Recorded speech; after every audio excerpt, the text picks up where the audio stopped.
Welcome to Todds Talking, NFL Week 10 in review. Here we go, fellas, here we go. Gun empty, right Java, right 929, F post, H flat on the color, ready, break. A rainy night in Georgia. But the game was in Carolina and it was raining there too. Behind a big performance by Deontay Foreman, Carolina bounced back from a shellacking that the Bengals put on the week before and bounced the Falcons right out of first place. Panthers defense harassed Mariota all night long. The Falcons fall to 4-6. Carolina moves to 3-7. Sunday morning in Germany. Holy Munich, Batman. What an atmosphere. Them Mickey Flicks was partying after the game. If they keep that up, we're going to have to do something to make football great again here in America.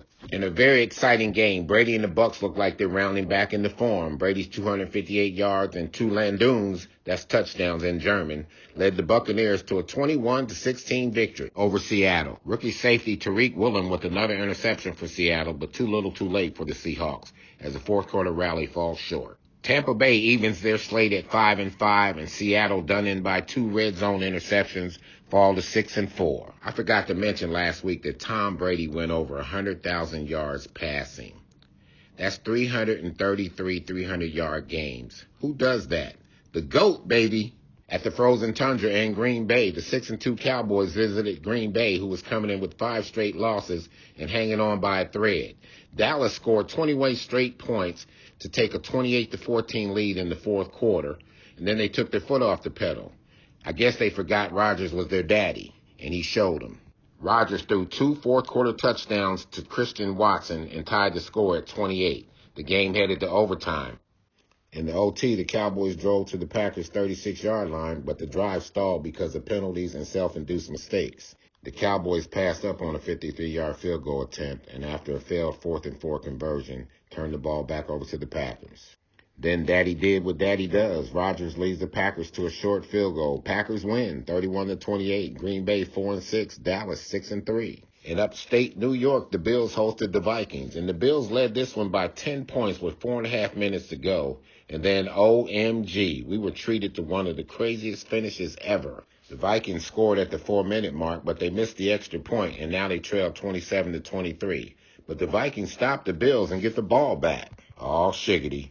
Then Cousins hit Justin Jefferson, who made the modern-day version of the catch with an amazing one-hand grab. But the Vikings failed to score from 4 tries inside the 10-yard line and turned the ball over to Buffalo at the half-yard line with 46 seconds left. Josh Allen then fumbles the snap, and the Vikings recover for a touchdown to take a 30-27 lead. Unfreaking believable. But wait, we're not done. The Bills drive the length of the field in 40 seconds and kick the game-tying field goal to send the game to overtime. The Vikings get a field goal in overtime, and then Josh Allen drives the Bills all the way down to the shadows of the goalpost. But then he gets greedy and tries to thread the needle and throws his second red zone interception of the day to Patrick Peterson. Vikings win 33-30. Vikings are 7-1. Buffalo 6-3. The Browns traveled to steamy Miami and succumbed to the Heat and the Dolphins. Tua led the Dolphins with 3 touchdown passes, his 3rd straight game with 3 touchdowns. But it was the Dolphins' running game that won this one. This was a blowout by the fourth quarter. Tua had 285 yards passing to go with those 3 touchdowns. Jeff Wilson had 119 yards rushing, and Miami rushed for 195 yards as a team and win 39-17. Miami is 7-3 and in first place in the AFC East. Cleveland drops to 3-6, and they need to win a couple before Deshaun gets back to have a chance. Detroit took their 1-game winning streak on the road to Chicago and left with the 2-game winning streak. The Lions were facing a 14-point fourth-quarter deficit, and they roared and they scored 21 fourth-quarter points, 14 of those points in a 1-minute span. Bears kicker Cario Santos' missed extra point was the difference in this game.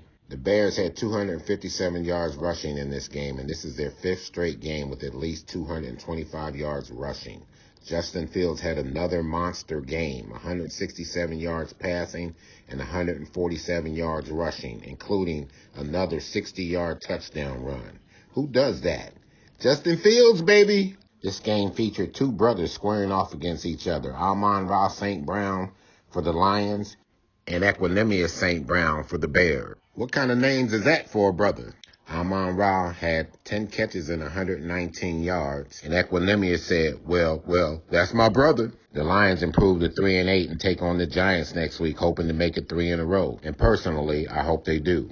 The Bears fall to 3-7 and they travel to Atlanta next week, and that should be a really good game.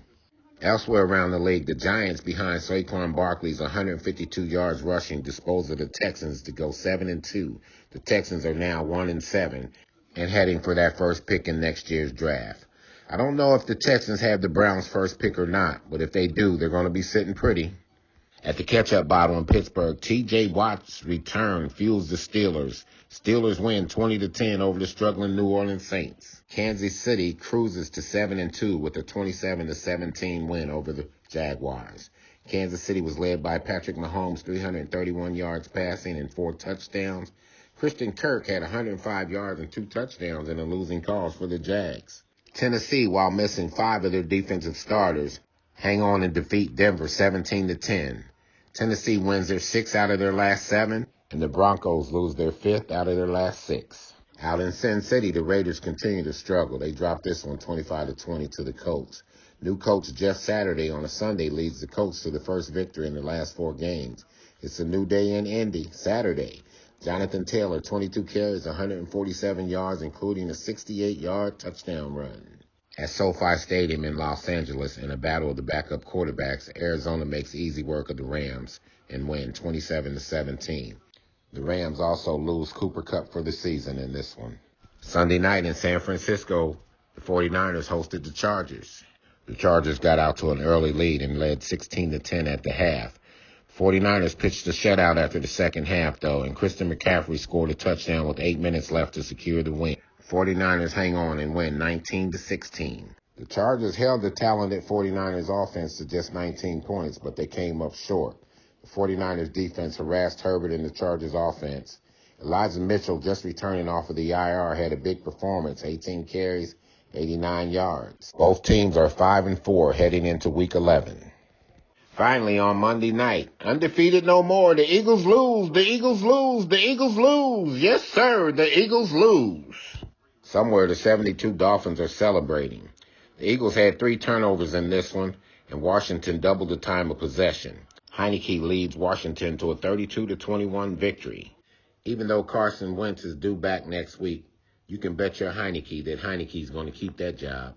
This week's player to watch, Seattle's rookie running back Kenneth Walker III. Even though he didn't take over the starting running back until the 6th game of the season, he's the league's 16th leading rusher with 587 yards rushing, 103 yards receiving, and 7 touchdowns. This kid is the real deal.